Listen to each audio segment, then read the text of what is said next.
पढ़े न जाई पढ़ाई कोचिंग क्लास करे के। काहे रे काहे न जइबे का भइल बा?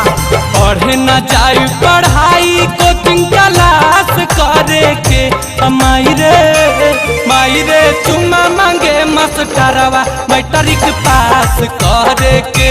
माई रे चुम्मा मांगे मास्टरवा मैट्रिक पास करे के।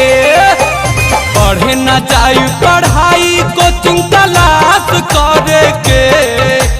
पढ़े न जाई पढ़ाई कोचिंग क्लास करे के।